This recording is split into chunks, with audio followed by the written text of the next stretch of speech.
So I'm looking at the removal process of getting this partition out. And it looks like the first thing we're gonna have to do is actually remove this gun rack.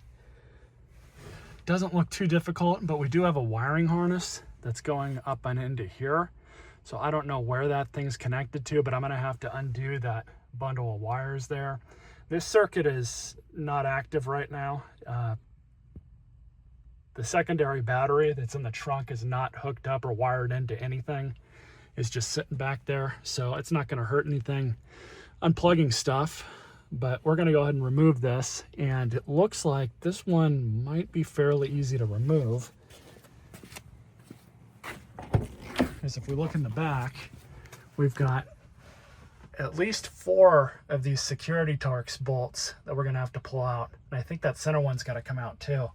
So let me make sure I get the right bits for this, and then meet you guys back when I do. So it appears to be a T25.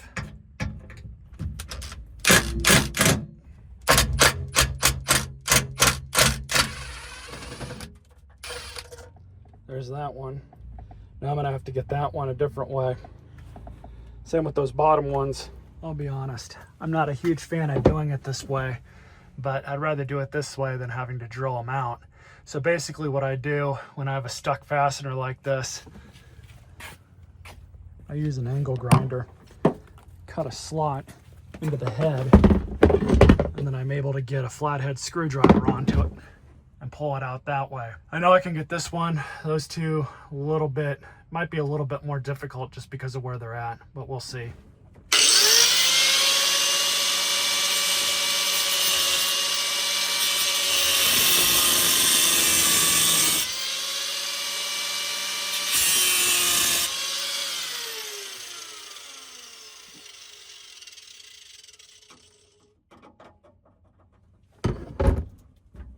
There we go.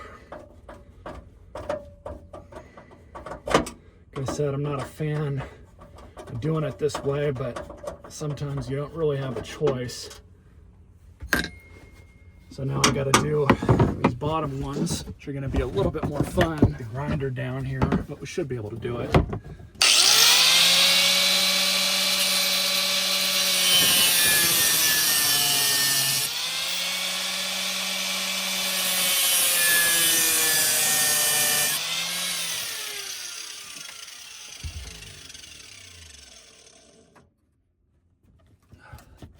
Cool.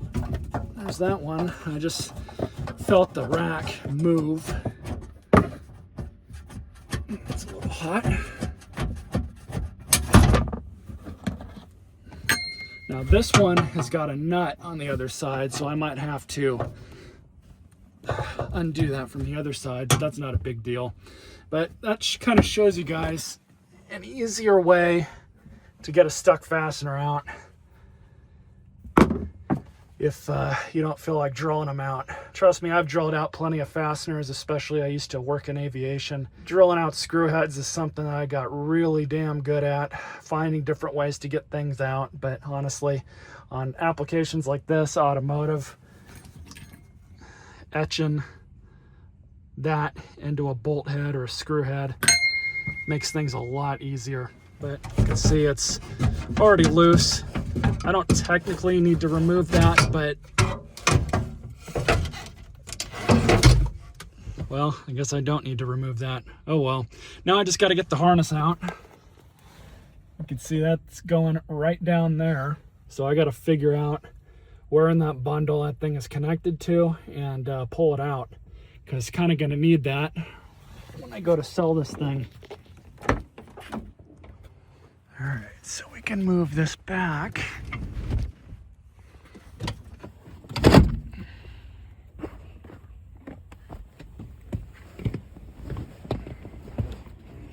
And see this harness.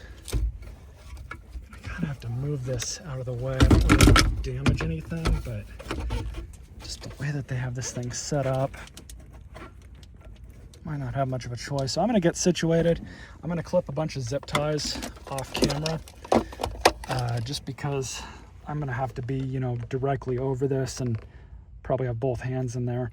But I've got to undo this wire bundle and see where this harness hooks into, so then we can just unplug it and save this harness, and hopefully that'll help resale value. So I took the paneling off. Now I have access to all of this junk that's under here. So I undid this wire bundle. Now I just have to figure out what's going where. I might have to, I don't really want to, but I might have to do some cutting. Not entirely sure yet, but we'll see. I'm hoping that this wire bundle goes back there. I don't think it does. It looks like it goes along here, along the transmission tunnel, and probably up near the firewall somewhere. So let me see if I can pull on this thing a bit. I have to undo this shielding and insulation. I've already pulled some of this stuff out. But yeah, they've got stuff going everywhere. So I'm gonna try and get everything situated. I'll clip back in when I have a better update. Well, after cutting out and into this proverbial rat's nest of tweaker spaghetti, I finally got to the two connections that I need to get to, these red and black connections. I just need to undo these from this harness, and there we go. So that's all I need, I believe, to get this out.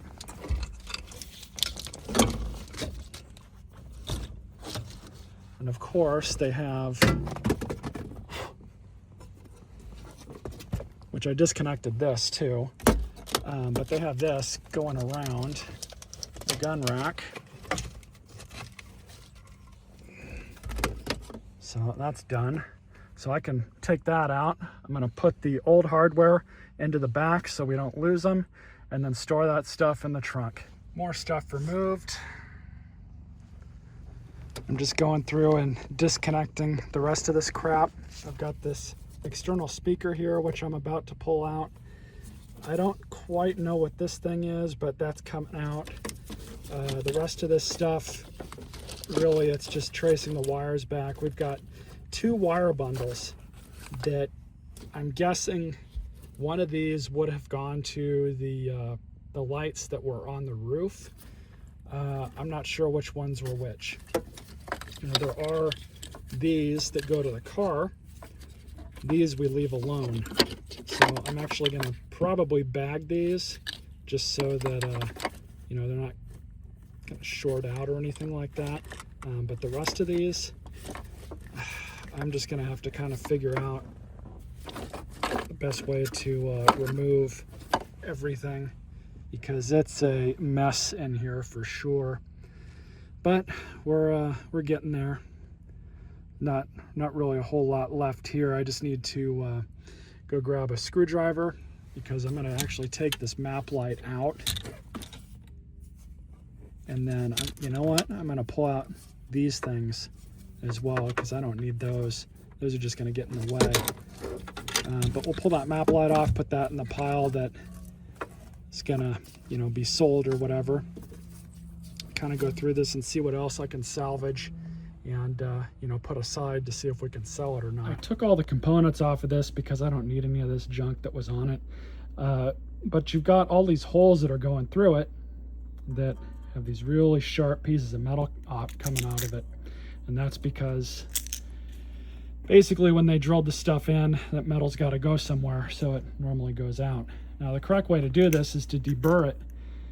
And you got a tool like this, it's just a deburring tool. We use these in aviation all the time. And it really just goes in just like that. And you just run it around some.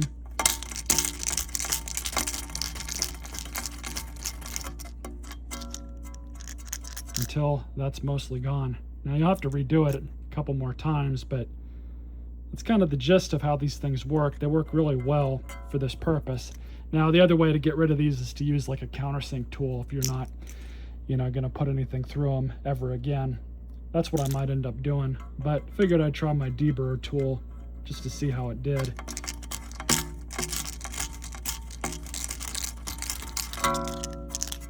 Yeah, that's much better. So what I'm doing now is the dad's got all this scrap sheet metal here on the bottom, and I grabbed a small piece here that I'm just going to use and cut to size. So now I'll have a plate to install where that hole is. So I use the shear, cut that to size. Also cut or put in 2 holes there right in the center. Stick this thing on down.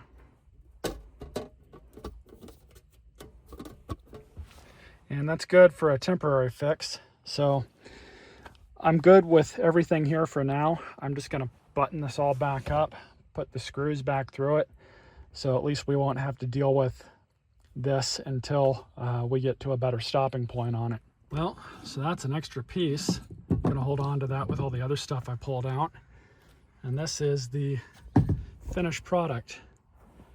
A little bit thinner, but for a free piece of scrap, I'm not going to complain. I can always get a better piece in the future and then just cut it to size. It's really not a big deal to do something like this. But generally speaking, I think we're going to be all right, at least temporarily. So now we don't have that huge hole right here. And, you know, the nice thing about this stuff is you can move things around as you need to. And if I ever want to put a phone mount here, this is like literally the perfect spot to put one, because all I have to do is just find one that I can drill into it, drill into a base, and there we go. So not too bad. Got a lot done on this thing so far. Still have a good amount more that I got to do to it. Part this is going to be yet, but you know, I still got to take this partition out. Still got to take the rear seat out.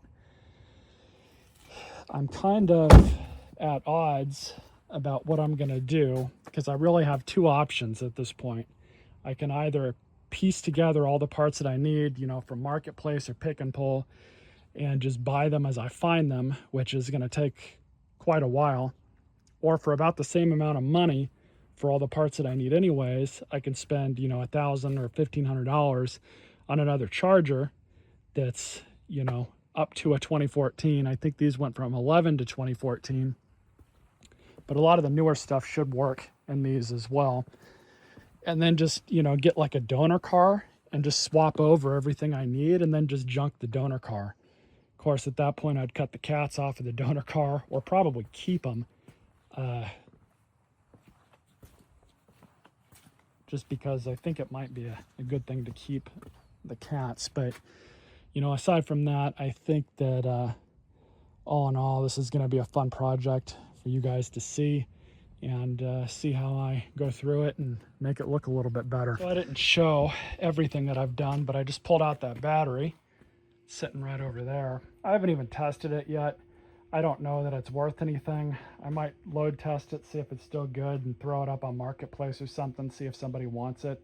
Somebody with an RV might have a use for that. But this, probably throw that in with it. Don't really matter to me. I don't need it. It's just a Napa battery box. But there's the rifle and shotgun holder. There's the 2 window guards. And this thing just goes on top of the battery here. And there's the rest of the stuff I took out from up front. All I'm doing now is just drilling out these pop rivets. These are kind of large pop rivets at that. They're just aluminum though. They drill through really easily. So I just need to undo both of those right there. I think there was a couple more over here, but I'm gonna have to pop these out to get to them. Well, that thing's out. And of course it's got electrical leads going to it too. I guess all of the gun locks on this car are connected to the same key mechanism and solenoid that unlocks everything once a key is put into it. I'm not entirely sure how that works, but I know it works something like that. There's electrical leads going to every single one of these locks.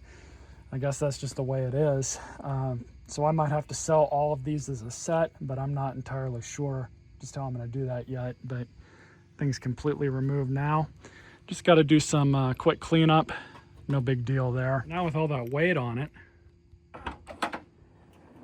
thing springs right up. I didn't even know that that was a feature on these cars. Interesting.